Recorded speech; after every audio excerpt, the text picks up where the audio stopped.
جی بلال، تفصیلات سے آگاہ کیجیے۔ جی بالکل، اب سے کچھ دیر قبل کوئٹہ کے علاقے پشتون آباد میں بلوچستان چوک پر واقع منی پیٹرول پمپ پر آگ لگنے کا واقعہ پیش آیا ہے، جس کے نتیجے میں 2 افراد جھلس کر شدید زخمی ہو گئے ہیں، جن کو فوری طور پر اسپتال منتقل کر دیا گیا تھا، جہاں پر ان کو طبی امداد دی جا رہی ہے۔ اس کے علاوہ فائر بریگیڈ کی بروقت کارروائی کے نتیجے میں آگ کو بجھا دیا گیا ہے۔ لیکن یہاں پر ایک دوبارہ یہی سوال اٹھتا ہے کہ چونکہ ضلع انتظامیہ کی جانب سے کوئٹہ میں ایرانی پیٹرول اور ڈیزل پر مکمل پابندی عائد ہے، تو ایسے حالات میں اس دکان تک جو ایرانی پیٹرول ہے اس کی رسائی کیسے ممکن ہوئی تھی، اور یہ ان حالات میں کیسے ایرانی پیٹرول فروخت کر رہا تھا۔ اس کے علاوہ یہاں یہ بھی بتاتے چلوں کہ جو علاقے کی بات کی جا رہی ہے پشتون آباد،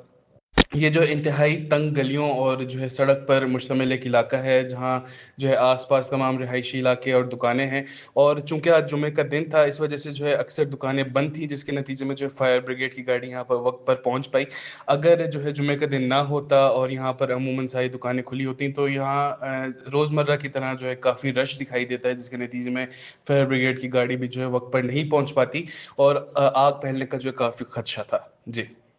بہت بہت شکریہ بلال۔